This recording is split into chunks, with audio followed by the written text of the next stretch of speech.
The potential is still out there. We've seen things calm down slightly here from the last couple of hours, where of course we had extremely heavy precipitation coming through. We're going to show a fair amount of video of that happening here over the next hour or couple hours here, because we have an awful lot that has come in. First of all, want to talk about some of the dangers out there apart from flooding, and one is lightning. Lightning obviously causing an issue. This was taken here from our cloud cam a little bit earlier today as we were looking down there to the south. A big bolt of lightning, lots of them hitting across the region here, and then the rains came. Now that lightning also caused a power outage, took out a power line. This is actually what they tell us, a power line that was downed after getting hit by lightning. This is over there near the Miraloma area off of South McCarran there, and thousands of customers without power. Not just customers, but a lot of the traffic lights, particularly in the south part of town,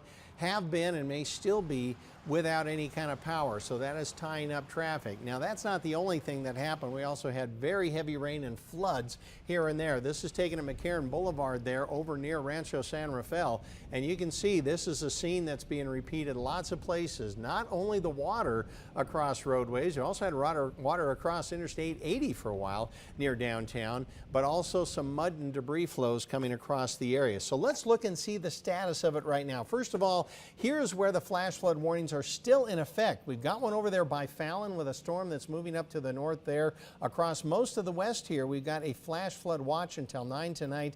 That red area down south of Minden and Gardnerville, another flash flood warning. A lot of that is over near the Washington fire burn area. So if we look at everything coming up, you can just see it blossom and blow up in the afternoon.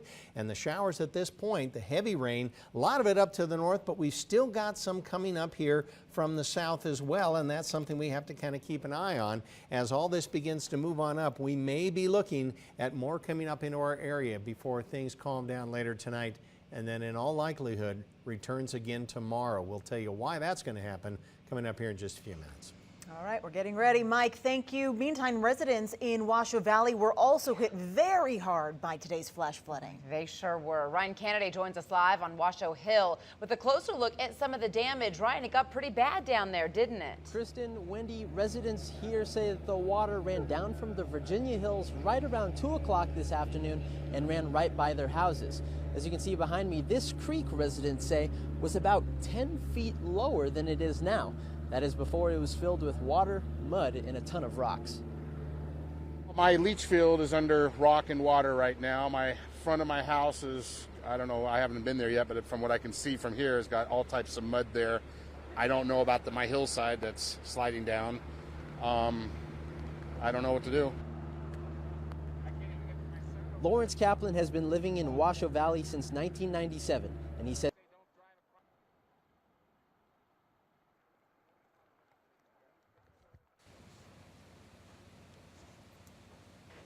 We'll try to get that live shot back for you as soon as we can. While we're still seeing lots of rain in some areas today, residents in Lemon Valley are still dealing with the aftermath of last night's storms.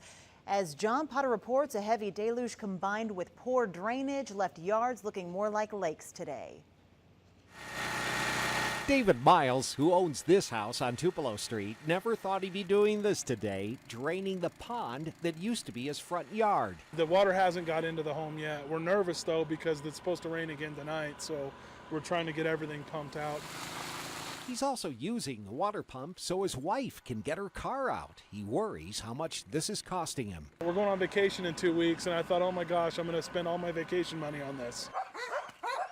Up the road on Tupelo Street, Donna Robinson doesn't know how much her watery woes will cost her either. She took these pictures to show how bad her yard looked last night. Unfortunately, I have a feeling I have some damage under my house. And the backyard is still flooded. Donna was at work when the heavy rains fell. She watched our late news last night to find out about the flooding here. Told her boss she had to rush home. At midnight when she got here, the dog corral had 2 to 4 inches of water with the dogs inside. I heard like slushing and I thought, is there water running? And it was actually the dogs running back and forth in the water. I've had some flooding, but nothing like this. Do you think it's a drainage problem?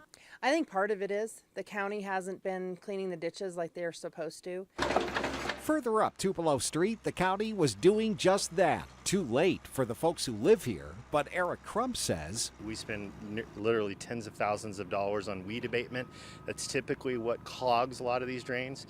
But you also get sediment from people's backyards or open space and that type of thing. And he says the rain that hit here last night would have overcome any drains here. You'd have to have a ditch probably as wide as a street to accommodate that much moisture. I think if the trenches had been kept up, maintained, that the drainage wouldn't have been as severe into people's yards and homes. At the other end of Tupelo Street, David is grateful for good friends. A lot of these folks are my neighbors and people I work with, so everybody's out here pitching in. They even supplied the food when they took a break from cleanup duty. Covering Stormwatch, John Potter, Channel 2 News. Boy, as we just saw, that flash flooding caused serious damage to homes, and homeowners might be discovering that their insurance does not cover it. Ariana Bennett joins us now live with more information on this. Ari? Well, this is just a few of the homes around town that were damaged due to the latest rounds of flooding. And you can see washed out landscaping, mud-filled garages, generally a big mess. And unfortunately, insurance coverage to clean up a mess like that doesn't come standard in most home insurance policies. Now, it's an extra policy that many people don't realize they don't have. A lot of consumers don't want to take the time to review their insurance until something happens, and then it's too late.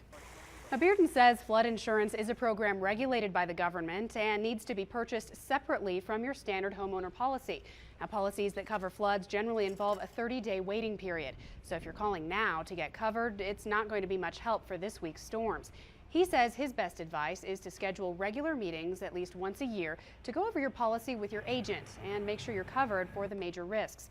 We asked about the price for getting one of these separate flood policies, but he says it's really all based on location. There's a wide range. It really depends on the area your home is located. Okay, the closer you are to a major flood zone, a high-risk flood zone, the higher the rate's going to be. And to learn more about getting flood insurance for your home, we've posted a link for you. Just head to KTVN.com and click on the blue News Links button. Covering the story live, Ariana Bennett, Channel 2 News. Boy, some helpful information there, Ari. Thanks for that. And when we get severe weather like we saw today and yesterday, meteorologists with the National Weather Service issue severe weather alerts for our area. They say this weather is unusual for northern Nevada because we don't typically see storms persist for as long as they have this month. We've just been locked in this pattern with a high pressure to our east, low pressure to our west. It's just been keeping this moisture streaming across us each day for 9 or 10 days now. And he says it's unusual for the Weather Service to have to issue so many flash flood warnings at one time, as we saw yesterday. And they say it's important for the public to stay on top of them to stay safe. You can keep track of the weather no matter where you are by using our free Channel 2 News weather app. It gives you the radar forecast, watches and warnings, and more right in the palm of your hand. You can download it by searching KTVN in the Google Play or Apple Store. And whenever severe weather comes to northern Nevada, turn to Channel 2 News for Stormwatch continuing coverage on the air, online, and on Facebook and Twitter.